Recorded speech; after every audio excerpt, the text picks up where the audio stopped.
Om Namo Bhagavate Vasudevaya. Om Namo Bhagavate Vasudevaya. Om Namo Bhagavate Vasudevaya. Om Namo Bhagavate Vasudevaya. Om Namo Bhagavate Vasudevaya. Om Namo Bhagavate Vasudevaya. We're reading from Srimad-Bhagavatam, 1st Canto, 15th Chapter, Text 12. Yatejasata Bhagavan Yudhishulapanir. Yatejasata Bhagavan Yudhishulapanir. Vismapita Sankirijostamadan Nijam Me. Vismapita Sagirijostram Adan Nijam Me. Anye Pichaham Amunaiva Kalevarena. Anye Pichaham Anumaiva Kalevarena. Prapto Mahindra Bhavane Mahad Asanardham. Prapto Mahendra Bhavani Mahad Asanardham. Yatejasata Bhagavan Yudhishulapanir. Yatejasatha Bhagavan Yudhishulapanir. Vismapita Sangirijostamadan Nijam Me. Vismapita Sagrijostram Adan Nijam Me. Anye Pichaham Anumaiva Kalevarena. Anye Pichaham Amunaiva Kalevarena. Prapto Mahindra Bhavane Mahadasanardham. Prapto Mahendra Bhavane Mahad Asanardham. Yatejasatha Bhagavan Yudhishulapanir. Yatejasatha Bhagavan Yudhishulapanir. Vismapita Sangirijostram Adan Nijam Me. Vismapita Sagirijostram Adan Nijam Me. Anye Pichaham Anumaiva Kalevarena. Anye Pichaham Amunaiva Kalevarena. Prapto Mahindra Bhavane Mahadasanardham. Prapto Mahendra Bhavane Mahad Asanardham. Translation. It was by his influence, Krishna's influence only, that in a fight I was able to astonish the personality of God Lord Shiva and his wife, the daughter of Mount Himalaya. Thus he, Lord Shiva, became pleased with me and awarded me his own weapon. Other demigods also delivered their respective weapons to me, and in addition I was able to reach the heavenly planets in this present body and was allowed a half-elevated seat. Purport. By the grace of the Supreme Personality of Godhead, Sri Krishna, all the demigods, including Lord Shiva, were pleased with Arjuna. The idea is that one who is favored by Lord Shiva or any other demigod may not necessarily be favored by the Supreme Lord Sri Krishna. Ravana was certainly a great devotee of Lord Shiva, but he could not be saved from the wrath of the Supreme Personality of Godhead, Lord Ramachandra. And there are many instances like that in the histories of the Puranas. But here's an instance where we can see that Lord Shiva became pleased even in the fight with Arjuna. The devotees of the Supreme Lord know how to respect the demigods, but the devotees of the demigods sometimes foolishly think that the Supreme Personality of Godhead is no greater than the demigods. By such a conception, one becomes an offender and ultimately meets with the same end as Ravana and others. The instances described by Arjuna during his friendly dealings with Lord Sri Krishna are instructive for all who may be convinced by the lessons that one can achieve all favors simply by pleasing the Supreme Lord Sri Krishna, whereas the devotees or worshippers of the demigods may achieve only partial benefits, which are also perishable just as the demigods themselves are.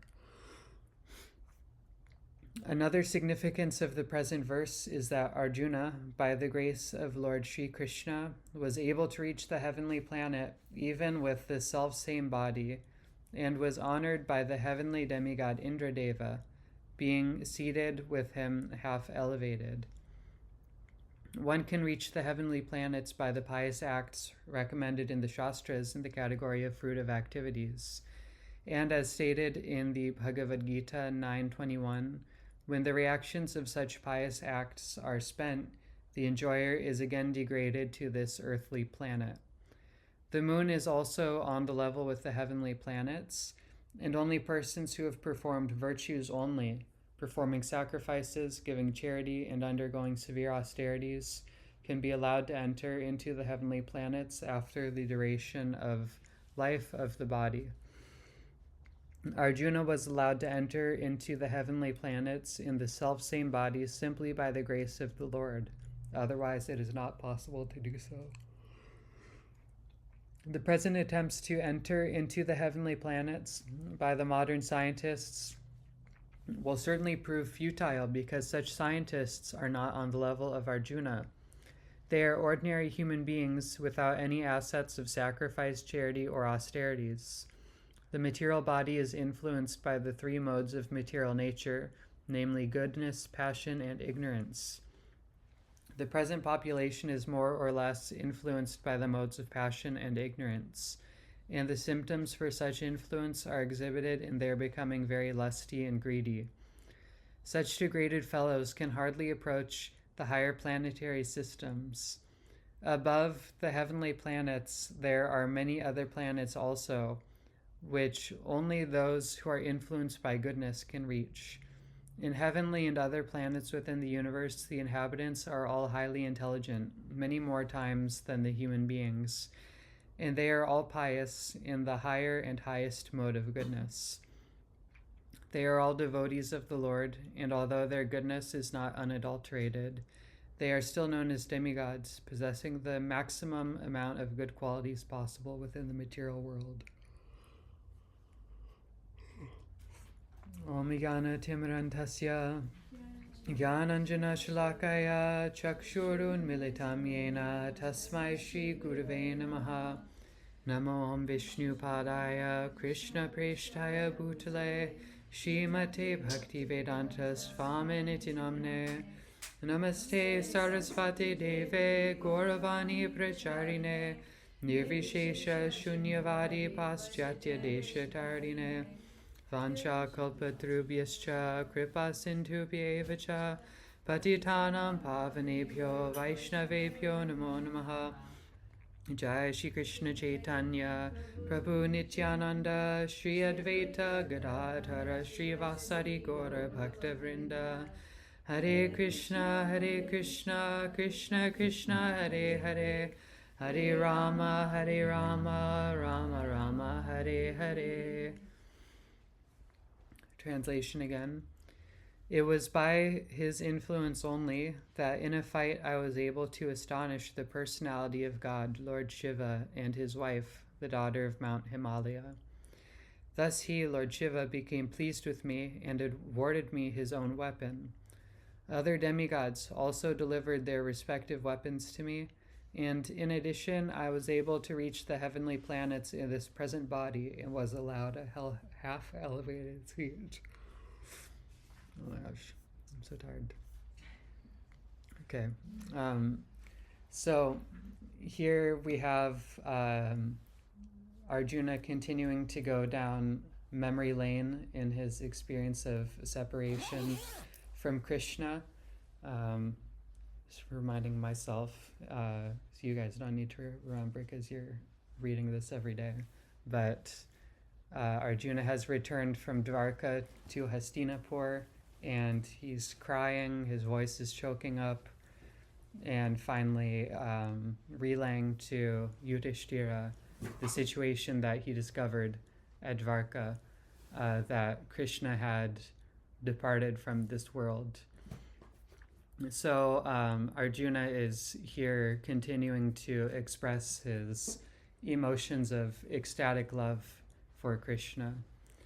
And in this case of this verse and a few verses previous and continuing forward, Arjuna is relating to Yudhishthira and is, evoking within himself as well these memories of the loving exchanges that Arjuna had with Krishna during Arjuna's pastimes with Krishna here on this earth.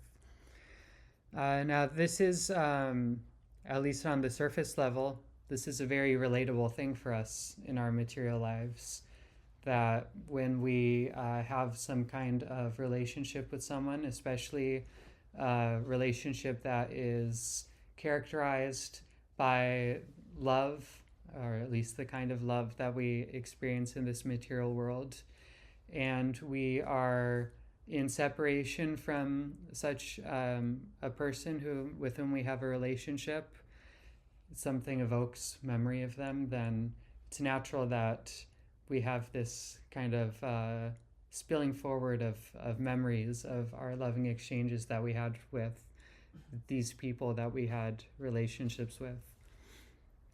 Or even if you meet with someone after a long time, then naturally there's this, evocation of memories. You remind each other of the memories that you had together in your loving relationship with each other, whatever kind of loving relationship it is. I was immediately reminded in reading this verse of an experience that I had shortly after high school. I have one close friend named Madison, and he died just a couple years after I graduated high school, like a year or two after I graduated high school. And he had some lung problem he was born with that actually he didn't tell anyone about it. So it was kind of a shock for all of us when he just died all of a sudden. But so I had joined the Brahmachari ashram by that point. And, I got a call from a friend at midnight. Madison died. And so I went to his funeral. And what happened at the funeral, everyone was going up in front of everyone else and speaking on their experiences with Madison, their memories of Madison, the loving dealings with Madison that they had. And then afterwards, after an hour or 2 hours of people going up and sharing these memories, then we all went out into the patio for, whatever food was available. And all of us who had been friends in high school, we all, back in high school, used to stand in a circle on a particular part of the quad, and we would hang out during lunch standing in a circle like that. And so we all stood in a circle just like that, and we're sharing our memories of each other, and especially in relation to Madison. So yes, this is a very natural thing that one is having such a kind of experience of these memories of one's loving exchanges being evoked in a situation of separation. And in terms of the Bhagavatam and Krishna Prema, we see other examples of this same phenomena of memories of Krishna being evoked by a pure devotee who is experiencing separation from him. The first example that came to my mind was Uddhava, when he meets Vidura in the forest in the third canto. Chapter 2 of the third canto is aptly titled Remembrance of Krishna, and the entire chapter is Uddhava relating about Krishna's pastimes. Interestingly, most of what Uddhava says isn't about his personal pastimes with Krishna, but he speaks a lot about Krishna's pastimes in Vrindavan, which he got a special viewing of when he was ordered by Krishna to go to Vrindavan to relate a message to the residents of Vrindavan after Krishna had departed Vrindavan. But there was one, or actually 3 verses which I thought were especially nice in this regard, of Uddhava expressing his sentiments of loving remembrance and separation from Krishna. I remember Uddhava met Vidura in the forest after Krishna had departed, and Vidura knew that he had departed, but still had to ask Uddhava for confirmation that this was the case. And so then Uddhava spills his heart forth. And so here we have Bhagavatam 3:16-18. And I'll read the translations. Uddhava says, "When I think of Lord Krishna, how he was born in the prison house of Vasudeva, although he is unborn, how he went away from his father's protection to Vraj and lived there incognito out of fear of the enemy, and how, although unlimitedly powerful, he had fled from Mathura in fear. All these bewildering incidents give me distress. Lord Krishna begged pardon from his parents for their, Krishna and Balaram's, inability to serve their feet due to being away from home because of great fear of Kamsa. Krishna said, 'O mother, O father, please excuse us for this inability. All this behavior of the Lord gives me pain at heart. Who, after smelling the dust of Krishna's lotus feet even once, could ever forget it? Simply by expanding the leaves of his eyebrows, Krishna has given the death blow to those who were burdening the earth.'" Very powerful emotions and very powerful scenes of Krishna's pastimes being evoked by Uddhava. And another very famous example, perhaps the most famous example of this, is the gopīs. When Krishna disappears from the gopīs during the rasa dance, and the gopīs are searching for Krishna all throughout the forest.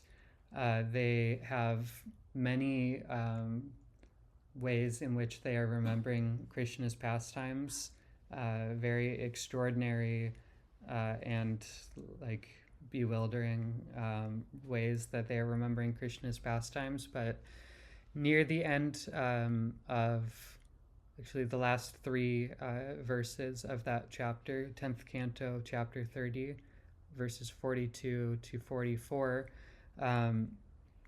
is a nice kind of summary of these emotions of the gopīs, of remembering Krishna in separation. So it says, "In search of Krishna, the gopīs then entered the depths of the forest as far as the light of the moon shone. But when they found themselves engulfed in darkness, they decided to turn back. Their minds absorbed in thoughts of him, they conversed about him, acted out his pastimes, and felt themselves filled with his presence. They completely forgot about their homes as they loudly sang the glories of Krishna's transcendental qualities. The gopīs again came to the bank of the Kalindi, the Yamuna. Meditating on Krishna and eagerly hoping he would come, they sat down together to sing of him." And finally, in Lord Chaitanya's pastimes, we also see examples of this, of devotees in separation from Krishna, having loving memories evoked of him. The most potent example, I think, in Chaitanya Charitamrita is in the case of Shachi Mata, Lord Chaitanya's mother, that when she was, or after Lord Chaitanya took sannyas and he was living in Jagannath Puri, then Shachi Mata, who was still at home in Navadvip, in separation from Lord Chaitanya, she would be cooking offerings for her Shalagram Shila of Krishna. And as she was cooking, she would naturally be induced by her loving sentiments to cook the favorite dishes of Lord Chaitanya. And as she would be cooking, she would be remembering Lord Chaitanya eating these dishes and would just be crying and crying and so absorbed in memories of Lord Chaitanya and her pastimes with him. And then she would offer these dishes to the Shalagram Shila and then go to chant Gayatri or whatever it was that she was doing while the Shalagram was accepting the offering.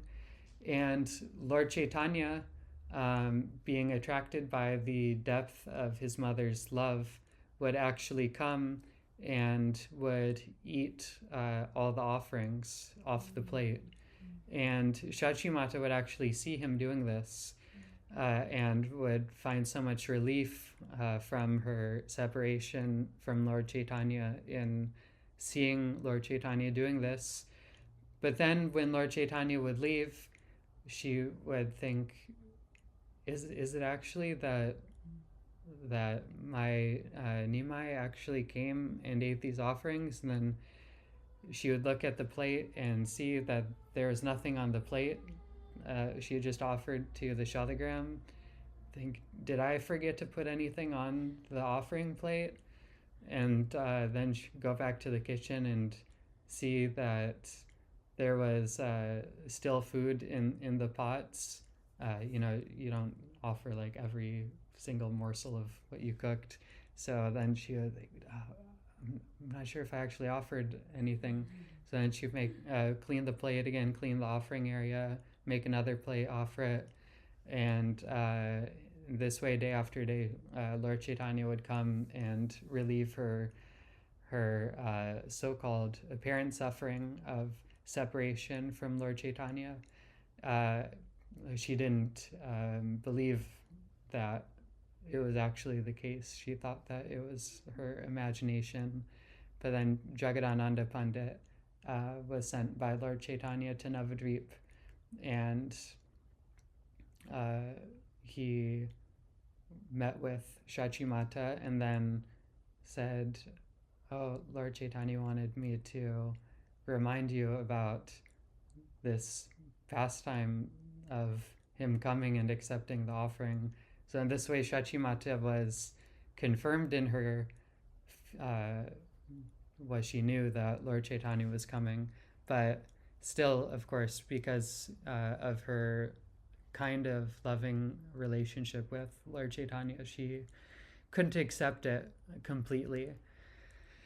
And Jagadananda Pandit also, this is not in Chaitanya Charitamrita, but Jagadananda Pandit, after Lord Chaitanya's disappearance, in his separation from Lord Chaitanya, he would simply spend all of his time in solitude in his bhajan kutir. He hardly would leave his bhajan kutir and just be absorbed in remembrance of Lord Chaitanya. But then finally, after many years, he became inspired to, or I think he was asked to, write down his pastimes with Lord Chaitanya. So he wrote an amazing book called Prema Vivarta, which is definitely worth reading at some point after one has read Chaitanya Charitamrita sufficiently meaning thoroughly.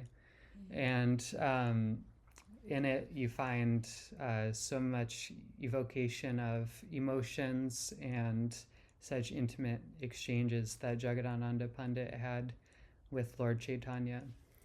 And also a certain level of kind of indignancy on the part of Jagadananda Pandit that he repeatedly insists throughout the book that I'm not writing this book for anyone else or to please anyone else, but rather to simply let out my loving sentiments for Lord Chaitanya.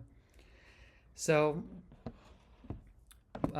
we can see that as jivas, we have a certain proclivity for becoming engrossed in relationships with other living entities. And there is a certain kind of satisfaction that we experience, even if particularly in material life, that satisfaction can be bittersweet, when those relationships have an emotional pull on us. There's like an innate desire within us to be emotionally pulled by our loving relationships and sentiments towards other living beings. And that's because as jivas, we have an inherent proclivity for having a loving relationship with Krishna. And so in the case of the jivas who are liberated and who have developed their love for Krishna or Lord Chaitanya, or whichever appearance of Krishna is their Ishtadeva. For such personalities, they are eternally situated in their loving relationship with Krishna or their Ishtadeva, and eternally being pulled by the emotions of these loving relationships and the loving exchanges involved in those. But as materially conditioned jivas, because we are trying to be separate from Krishna, because Krishna is facilitating our desire to be separate from him through the facility created by Yogamaya. Therefore, we try to invest that propensity for emotional and relational engrossment into other conditioned souls. And in a more particular sense, we don't become attached to the other jiva per se, but rather we become attached to the temporary gross and subtle bodies which are inhabited by particular jivas.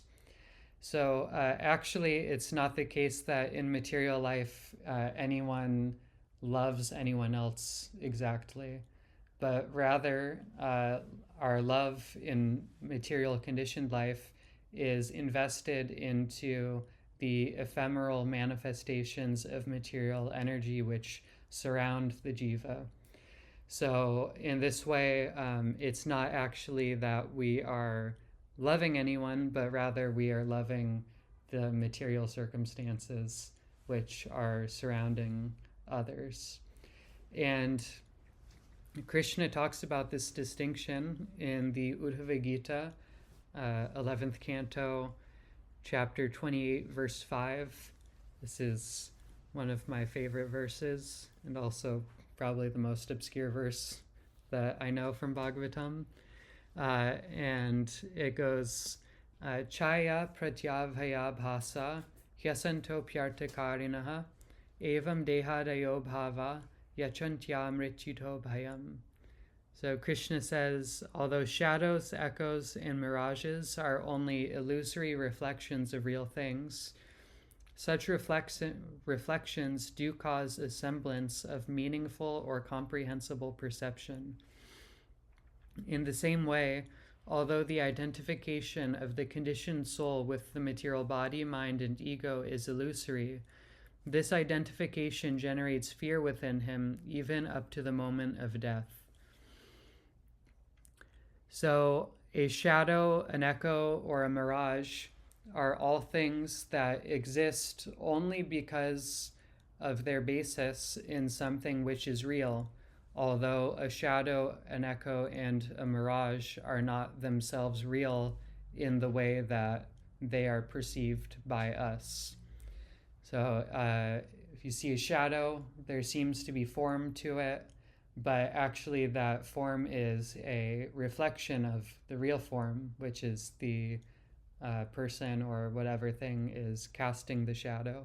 When you have an echo, the real thing is the original voice of the person, and then the echo is something which seems like it's an actual voice, but it's actually just a reflection of a real voice.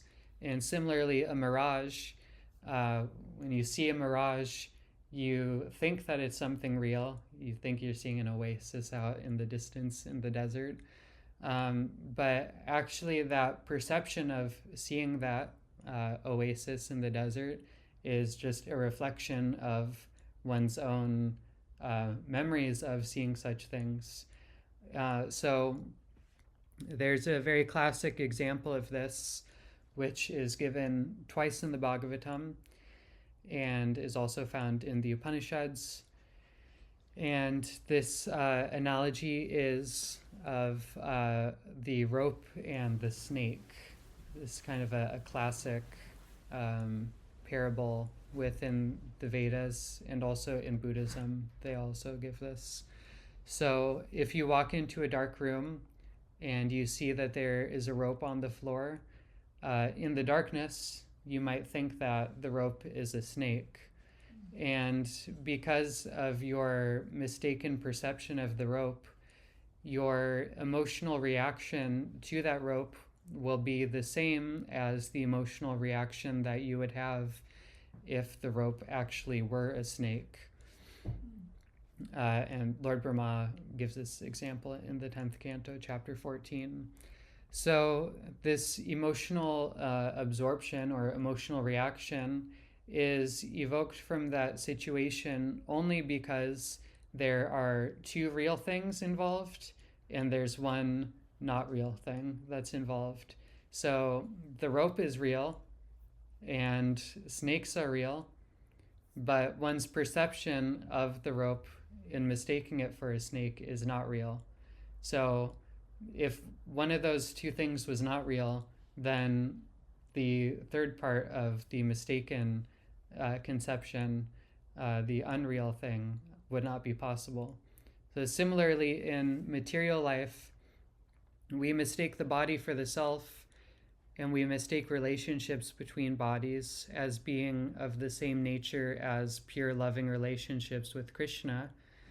And thus, because of these mistakes of perception, emotions are evoked within us, which from our contaminated material perception, these illusory perceptions seem to be of the same substance which we are looking for, but actually they end up falling short of what we are actually looking for, because these illusory perceptions are within the context of time and within the context of matter. And this is something that in conditioned life we fall for over and over again. As Devamrta Maharaj put it in his lecture on the verse from the 11th canto about shadows, echoes, and mirages. He says, in conditioned life, we are wide open for such emotional bewilderment and emotional dragging here and there by material energy and material relationships, because it's the natural tendency of the jiva to love. And so we have this desire for love, but we don't have the correct place to invest that desire. So therefore we become bewildered by so many things. So in reading a verse like what we've read today in the first canto, it's easy for us to see such a thing, to see this emotional experience that Arjuna is going through in separation from Krishna. And it's easy for us to think that, oh yeah, I know what that's about. I know what's going on with Arjuna. In fact, when Becky moved to a new school in 10th grade, I felt the same thing that Arjuna's feeling. But we should be cautious to not make such a mistake in undervaluing the loving relationships and exchanges between Krishna and his dear devotees. And actually, if we engage sincerely in devotional service, we can ourselves, after investing our full self in pleasing Krishna, we can ourselves gradually have these kinds of experiences of emotional fulfillment and full emotional investment in a relationship with Krishna and in serving Krishna. Of course, service being the underlying reality of all relationships with Krishna. As I explained last week, Dasya Rasa being the foundational rasa of all the other rasas. And a few ways that we can gradually have these kinds of experiences of emotional engagements is as we are more and more engaging in devotional service and becoming more and more purified, we gradually see more and more how Kṛṣṇa is intervening in shaping our lives, and thus we can have these evocations of memories of Kṛṣṇa's presence within our lives, and Kṛṣṇa, Kṛṣṇa's hand within our lives. And we can also remember and relish how at different times we have striven for Kṛṣṇa's pleasure, just like Arjuna is remembering that in trying to prepare for the battle of Kurukshetra, he strove for Kṛṣṇa's pleasure. He went through so many difficulties. He did so many extraordinary things, such as going to the heavenly planets and fighting with Lord Shiva and defeating Lord Shiva. So we also, as we're engaging in devotional service, we can have these kinds of experiences and become absorbed in memories of the ways that we have extended ourselves for Kṛṣṇa's pleasure and gone through difficult circumstances and overcome those circumstances. And particularly how we can remember how we have found Kṛṣṇa within us through those experiences, and how we find Kṛṣṇa in others through those experiences. Those experiences and memories can then become sources of encouragement for us. They can become sources of direction, inspiration, relishment, and we can also inspire others through those memories. And just like Arjuna is saying in this verse, how in all these experiences that he was having, he sees how Kṛṣṇa was behind everything. So we can also gradually understand how Kṛṣṇa is behind everything as we are engaging in devotional service. As Kṛṣṇa says in Bhagavad Gita, Vasudeva Sarvamiti, we'll understand how Kṛṣṇa is everything. And on a more developed level, we can ourselves gradually come to the stage of having the kinds of loving sentiments towards Kṛṣṇa that are exhibited by Kṛṣṇa's pure devotees, such as Arjuna. And thus, we can actually taste the real nectar and emotional fulfillment of loving relationships that we are searching after and that we fall on our face in pursuit of in material life. And this is a key part of what Lord Chaitanya came to give us in appearing in this earth. Not that we are simply meant to remain as sadhakas lifetime after lifetime, but rather we are meant to perfect the stage of sadhana, and then by the grace and instructions of Guru and Gauranga, we can become elevated to the stage of spontaneous love for Kṛṣṇa, like Arjuna is. Of course, Arjuna is an eternally liberated soul, so he didn't go through the gradual stage of development like we have to as conditioned souls. But as Prabhupada said, there's no difference between sadhaka siddha and nitya siddha. When someone fully engages in sadhana and develops spontaneous love, then they are on the same level as the nitya siddha. So by full dedication to hearing about Kṛṣṇa and his relationships with his pure devotees, such as Arjuna, along with full engagement in devotional service according to the instructions of our past acharyas, and full engagement in the process of sadhana bhakti, then we can ourselves gradually become attracted to the loving sentiments of a particular kind of Kṛṣṇa's devotees. And then we can gradually become attracted to following in the footsteps of and serving a particular devotee within a particular rasa, which is known as Raganuga Bhakti. And then through this we can gradually develop spontaneous love for Kṛṣṇa and thus become qualified to return back home, back to Godhead. And a little quote that I was just reading Nectar of Devotion on the way over, and something came up which is very relevant to this point, which Prabhupada says in chapter 16 in regard to developing conjugal madhurya rasa towards Krishna. Prabhupada says, if someone simply desires conjugal love but does not follow in the footsteps of the gopīs, he is promoted to the association with the Lord at Dvarka. So if we want to go to Goloka Vrindavan, then this process of Raganuga Bhakti is necessary, but also should not be taken too prematurely.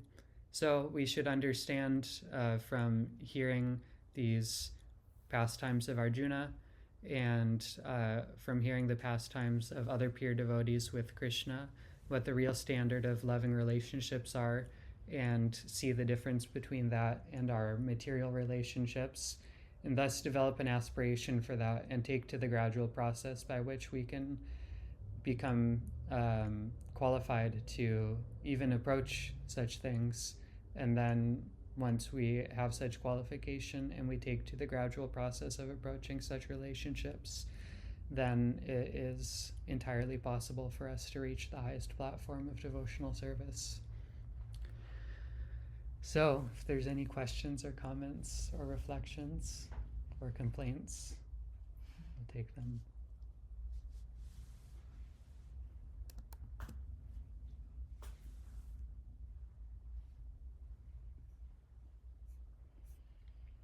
I have a question. Sure. So, it's my understanding, and I don't know if this is scriptural or anecdotal, but like that our relationship with Krishna exists in the present moment. So it's like the more we are capable of detaching from the past and the future, the more we are capable of connecting with Krishna. But in this, and I've heard this before, not just in this class, but then there's this emphasis on engaging in devotional service so that you can cultivate memories that then remind you and deepen your connection with Krishna. And so in this moment right now, that feels a little like antithetical, and so I'm wondering if you can speak on that a little bit. Can you explain more the first part? Yeah, so like, again, I don't know if this is scriptural or anecdotal, so it might just be that this part has been anecdotal, and that's where I'm having the confusion, but it's like our ability to connect with God exists only in this moment right now, right? Because the future doesn't exist, and nor does the past, other than in our perception, right? And so this is where I get a little confused, because I'm like, if my connection with Krishna is right here in this present moment, and I feel like I've heard this in lectures, and that's where it's coming from. But it's also possible it's coming from like my life before Krishna consciousness. So I guess it's also like so it's like if I'm supposed to be here in this present moment now, and that's where the deepest connection with Krishna is, what is the true purpose of sitting in these memories? Well, one thing that comes to mind, and I think probably to like more fully understand exactly what you mean, it would take like conversation. But one thing that comes to mind is that the 5 topics of Bhagavad Gita, one of the topics is Kala, which is time. And of those 5 topics, some are described as temporary and illusory, and others are described as eternal. And Kala, time, is one of the eternal components of the topics of Bhagavad Gita. So, so I guess in one sense, you could say that the past or future are not real in the sense that they're unmanifest, but they are real in the sense of they exist along the plane of time, which is Krishna. Krishna says Kalosmi, he says time I am, and time is a manifestation of Krishna's energies. Krishna is also described as Trikalagya. He is the knower of past, present, and future. So, and we also, as jivas, we have the same qualities as Krishna in minute quantity. So we are also Trikaлагya in a tiny way, that we can have some knowledge of past, present, and future also. Even our knowledge of the present is only partial. And so similarly, our knowledge of the past and the future is partial. So those are the things that come to my mind. I don't know if that's helpful. There is definitely an emphasis in the teachings of Chaitanya Mahaprabhu and the acharyas coming from Chaitanya Mahaprabhu of the utility of or progression along the span of time of one's spiritual development. That is not something that is just like an epiphany in a moment. Like in Zen Buddhism, they have this kind of idea that enlightenment is something that just happens in like a split second through like particular powerful experiences. Like for instance, there's one like acharya of Zen Buddhism who approached a spiritual master who wasn't accepting him, and so then he took a sword and cut his arm off, and it said that he achieved enlightenment in that moment of cutting his arm off. So we don't think like that. We emphasize the need for gradual cultivation, and so time is I think an important factor. And we also see in regard to the progression of how Lord Chaitanya's pastimes unfold and are continuing to unfold, that time is an important factor in that.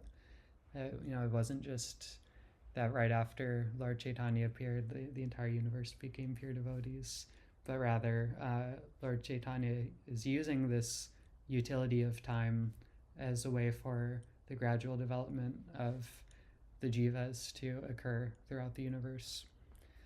So I don't know if that's helpful or if that even answers your question, but it adds to the contemplation. So okay. it's helpful in that respect. Okay. Anything else?